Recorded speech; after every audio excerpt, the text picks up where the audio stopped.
ஆண்டவராகிய இயேசு கிறிஸ்துவின் நாமத்திற்கு மகிமை உண்டாவதாக. இந்த நல்ல நாளிலே உங்கள் யாவரையும் நான் வாழ்த்துகிறேன். இந்த நாளின் தியானத்திற்கு என்று தெரிந்து கொள்ளப்பட்ட வேத பகுதி மத்தேயு சுவிசேஷம் 6ஆம் அதிகாரம் 9ஆம் வசனத்திலிருந்து 13ஆம் வசனம் வரை. Matthew chapter 6 verses from 9 to 13. நீங்கள் ஜெபம் பண்ண வேண்டிய விதமாவது, பரமண்டலங்களில் இருக்கிற எங்கள் பிதாவே, உம்முடைய நாமம் பரிசுத்தப்படுவதாக, உம்முடைய ராஜ்யம் வருவதாக, உம்முடைய சித்தம் பரமண்டலத்திலே செய்யப்படுகிறது போல பூமியிலேயும் செய்யப்படுவதாக. எங்களுக்கு வேண்டிய ஆகாரத்தை இன்று எங்களுக்கு தாரும். எங்கள் கடனாளிகளுக்கு நாங்கள் மன்னிக்கிறது போல எங்கள் கடன்களை எங்களுக்கு மன்னியும். எங்களை சோதனைக்குட்பட பண்ணாமல் தீமையினின்று எங்களை ரட்சித்து கொள்ளும். ராஜ்யமும் வல்லமையும் மகிமையும் என்றென்றைக்கும் உம்முடையவைகளே. ஆமேன் என்பதே. ஆமேன். பிரியமானவர்களே, நான் வாசிக்க கேட்டதான இந்த வார்த்தைகள் இயேசுவானவர் அவருடைய சீஷர்களுக்கு ஜெபம் பண்ண வேண்டிய விதத்தை கற்றுக் கொடுத்தார். சீஷர்களுக்கு மாத்திரமல்ல, நமக்கும் கற்றுக் கொடுத்திருக்கிறார்.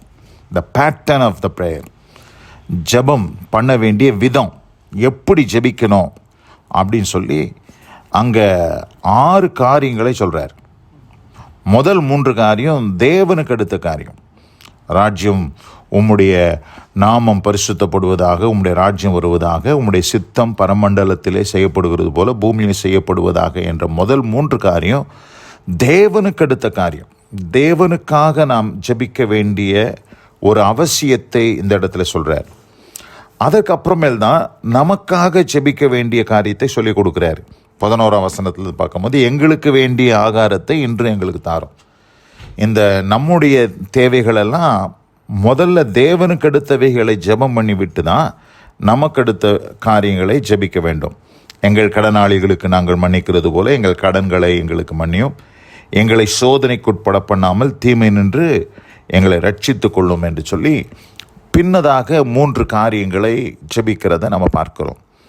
பிரியமானவர்களே, இந்த இடத்துல எப்படி ஜெபம் பண்ண வேண்டும் என்று இயேசுவானவர் ஒரு மாடல், ஒரு அழகான ஒரு முறையை, ஜெபம் பண்ண வேண்டிய விதத்தை அங்கே கற்றுக் கொடுப்பதற்கு முன்பாக எப்படி ஜெபிக்கக்கூடாது என்று சொல்லி கற்றுக் கொடுக்கிறார்.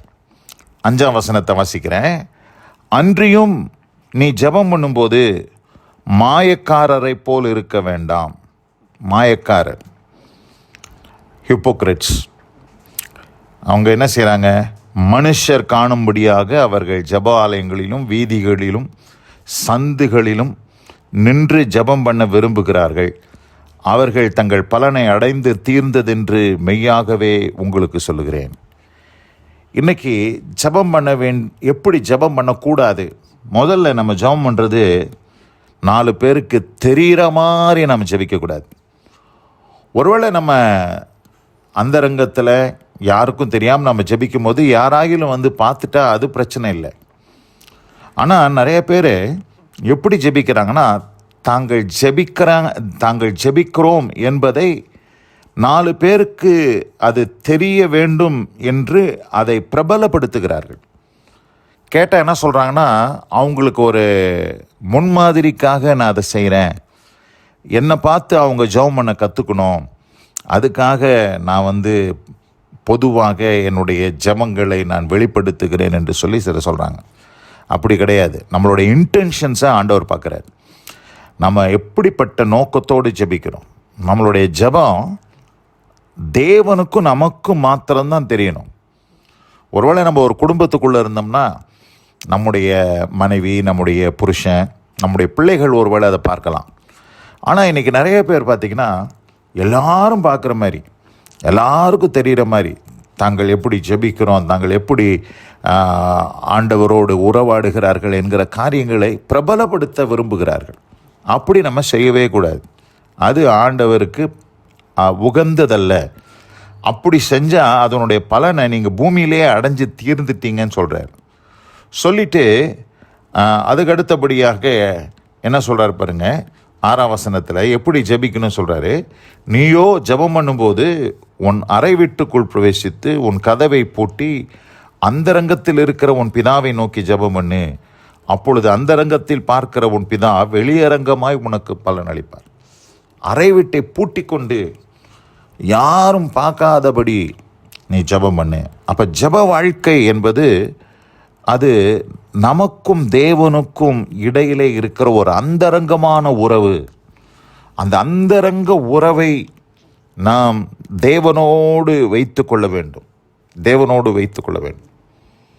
அப்படிப்பட்ட ஒரு உறவை நாம் வைத்து கொள்ளும்போது வெளியரங்கமான அதற்குரிய பலனை நிச்சயமாக நம்முடைய வாழ்க்கையில் பெற்றுக்கொள்வோம் என்பதிலே எந்த சந்தேகமும் இல்லை. அதுக்கு அடுத்தபடியாக எப்படி ஜெபிக்கக்கூடாது என்று சொல்கிறார் பாருங்க. 7ஆம் வசனம், அன்றியும் நீங்கள் ஜெபம் பண்ணும்போது அஞ்ஞானிகளைப் போல, அஞ்ஞானிகள்னா ரட்சிக்கப்படாத மக்கள், தேவனை அறியாதவர்கள், வீண் வார்த்தைகளை அலப்பாதேயுங்கள், அவர்கள் அதிக வசனிப்பினால் தங்கள் ஜெபம் கேட்கப்படும் என்று நினைக்கிறார்கள். நிறைய பேர் பார்த்திங்கன்னா வீணான வார்த்தைகள், சில வார்த்தைகளை ரிப்பீட்டடாக வீணான வார்த்தைகளை, அலங்காரமான வார்த்தைகளை எல்லாம் அவர்கள் சொல்லுகிறதை நாம் பார்க்கிறோம். அப்படி அவர்கள் செய்கிறதை ஆண்டவர் அதை அருவருக்கிறார். ஆண்டவர் அப்படி செய்யக்கூடாது என்று சொல்கிறார்.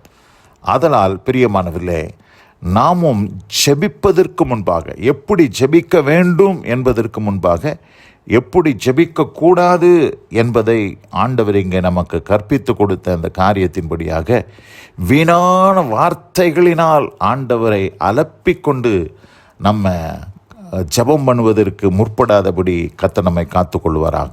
பிரியமானவர்களே, இந்த அருமையான இந்த நல்ல நாளில் கூட நம்முடைய ஜெபம் ஆண்டவருக்கு உகந்த ஜெபமாக, ஆண்டவர் ஏற்றுக்கொள்ளுகிற சிம்பிள் ப்ரேயர், ஆண்டவருக்கு முன்பாக அதுதான் ஆண்டவர் எதிர்பார்க்கிறார். சிம்பிளாக, நம்ம பெரிய அலங்காரம்லாம் பண்ணிக்கிட்டு நமக்கு பெரிய ஜெபத்தில் நிறையா பெரிய வார்த்தைகளெல்லாம் போட்டு அப்படிலாம் இல்லை. தகப்பனிடத்தில் பிள்ளை எப்படி கேட்குமோ அதுபோல தான் தேவனிடத்தில் நம்மளுடைய உறவு அப்படி தான் இருக்கணும். ஒரு ஃபாதர் அண்ட் சன், ஒரு தகப்பனும் பிள்ளையும் எப்படி அவர்களுக்குள்ளே ஒரு உறவு உண்டாயிருக்குமோ அது போல தான் ஆண்டவர் இருக்க சொல்கிறார். அப்படி நம்ம அந்த உறவை காத்துக்கொள்ள கர்த்தர் நம்ம கிருபை செய்வாராக. இந்த வார்த்தைகளை கேட்ட உங்கள் ஒவ்வொருவரையும் கர்த்தர் தாமே ஆசீர்வதித்து வழிநடத்தி காப்பாராக. God bless you all. Amen, amen. நாம் ஜெபிப்போம். எங்கள் அதிகமாய் நேசிக்கிற எங்கள் அன்பின் பரலோக பிதாவே, நாங்கள் தியானிக்க கேட்ட இந்த வார்த்தையின்படியாக ஜெபம் பண்ண வேண்டிய விதத்தை நீர் கற்றுக் கொடுப்பதற்கு முன்பாக எப்படி ஜெபிக்கக்கூடாது என்பதை நீர் எங்களுக்கு கற்றுக் கொடுத்ததுக்காக நன்றி செலுத்துகிறோம். தொடர்ந்து கர்த்தாவே, நாங்கள் உம்முடைய சமூகத்தில் ஒரு தகப்பன் பிள்ளை உறவாடுகிறது போல உம்மோடு கூட நாங்கள் உறவை வைத்து கொள்ள கர்த்தர் கிருபை செய்யும். அந்தரங்கத்திலே நாங்கள் ஜெபிக்க கிருபை செய்யும். வீணான வார்த்தைகளினால் அல்ல, நீர் எங்களுக்கு சொல்லிக் கொடுத்த அந்த முறையின்படியாக நாங்கள் ஜெபிக்க கர்த்தர் கிருபை செய்வீராக. ஆசீர்வதியும். வசனம் கேட்ட பிள்ளைகள் ஒவ்வொருவருக்கும் அப்படிப்பட்ட அனுபவத்தை தாரும். இயேசு கிறிஸ்துவின் வல்ல நாமத்தில் பிதாவே. ஆமேன், ஆமேன்.